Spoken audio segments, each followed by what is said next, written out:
Esse é o Ancapsu e nós vamos falar agora sobre a guinada à esquerda do Lula. Não é a primeira vez que eu falo disso, eu já falei sobre isso num vídeo há 2 dias atrás, sobre essa guinada à esquerda do Lula, né? Então aqui, ó, tá aqui, ó. Por 2026, Lula levará a periferias discurso com guinada à esquerda. Focar no aumento de gastos, no aumento de impostos sobre os mais ricos e, porém, sem questão de redução de gastos do governo. Vamos entender esse caso aqui, porque, de novo, esse tipo de estratégia do Lula é suicida. O povo brasileiro não vai acreditar, não vai cair nisso daí. Algumas pessoas vão, é lógico, tem pessoa que é esquerdista mesmo, sempre tem alguém. Mas o grosso do povo brasileiro não cai nessa história. Isso significa que é uma estratégia suicida. Faria até sentido se não fosse arriscada. O risco que a gente tem é justamente aqui, ó. Olha só. Governo Lula vai aposentar o slogan União e Reconstrução. Não tem mais união, não. Foda-se união. É nós contra eles agora de novo. Sempre foi, né? Pelo menos deixou de ser hipócrita.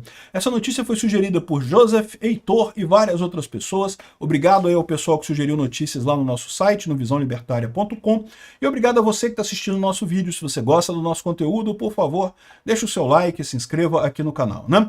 Então o Lula vai levar a periferias do discurso com guinada à esquerda, vai apostar na guinada à esquerda. Ele já viu que não consegue atrair o centro abandonou o Lula, muito bem abandonado, nunca deveria ter apoiado ele de início. O grande problema é que o fato do centro, da isentosfera, ter apoiado o Lula lá em 2022 levou esse cara à presidência, né? Esse que é o grande problema. Aqui, ó. Enquanto atravessa a maior crise política do terceiro mandato e mira a reeleição, o Lula decidiu mudar o tom do discurso, vai ampliar a presença em periferias do país com proposta de aumentar impostos sobre os mais ricos para beneficiar os pobres. Uma burrice. Todo imposto é imposto sobre a sociedade, não interessa quem paga diretamente o imposto, porque indiretamente essa pessoa vai ter que repassar o custo, vai acabar todo mundo pagando aquele imposto do mesmo jeito. Ah, vamos aumentar o imposto ao banco. O que o banco vai fazer? Vai repassar isso para você, seja numa tarifa mais cara, seja com rendimento menor nas suas aplicações, de uma forma ou de outra, pode ter certeza, quem vai pagar é quem tem conta em banco, né?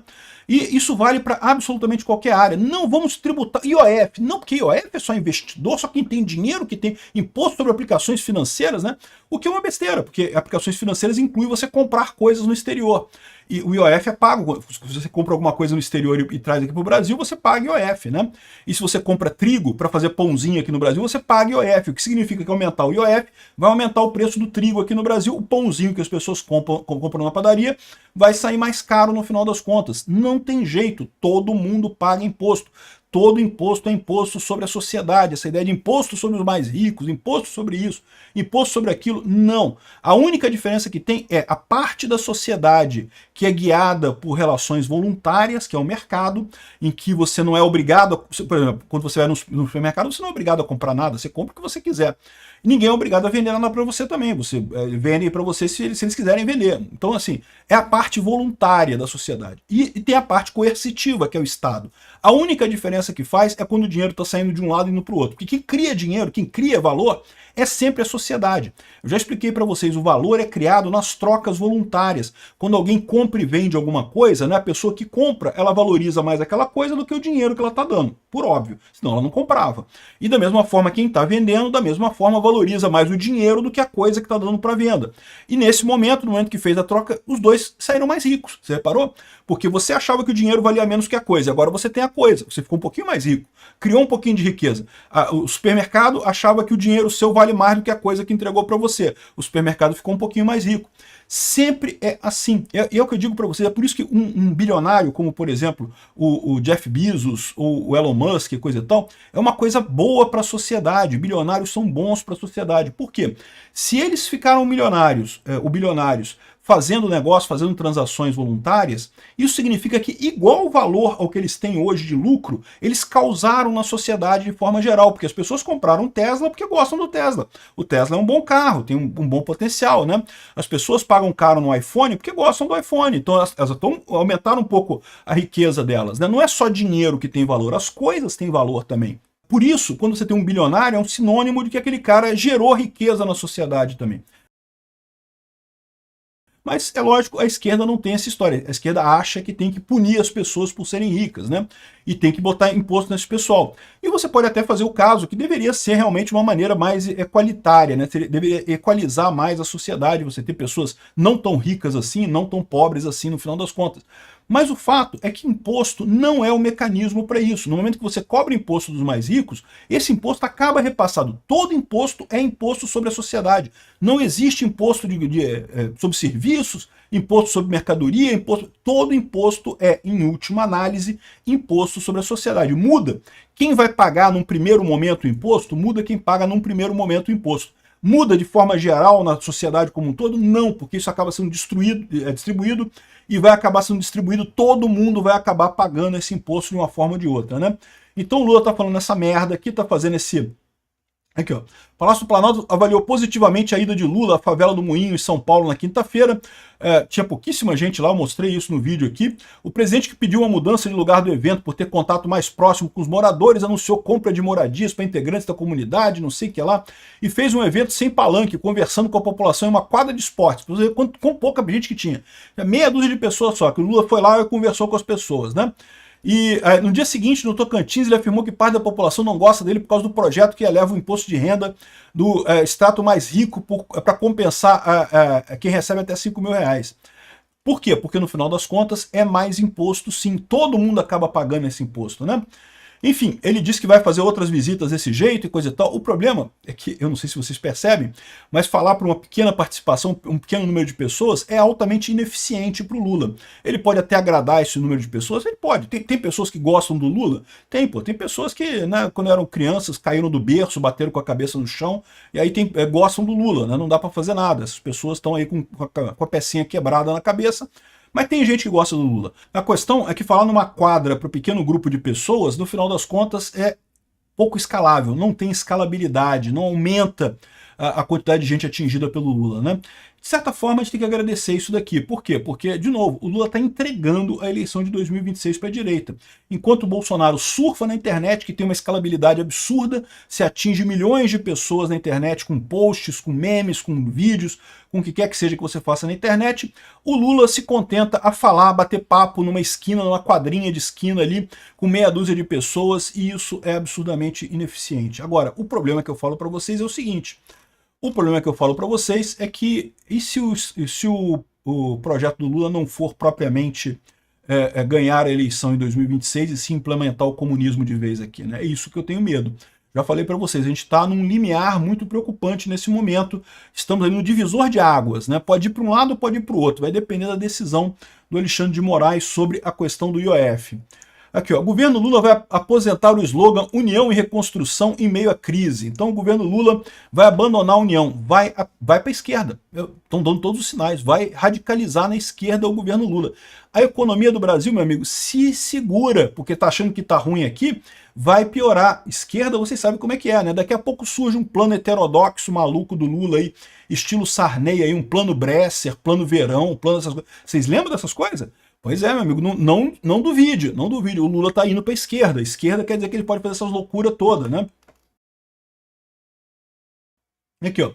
A marca já estaria superada e a ideia agora é apostar na reconstrução com justiça social. Ou seja, união não, né? Por quê? Porque ele quer agora usar o velho nós contra eles, né? Brigar contra o Bolsonaro, colocar o Bolsonaro como o inimigo em 2026, né?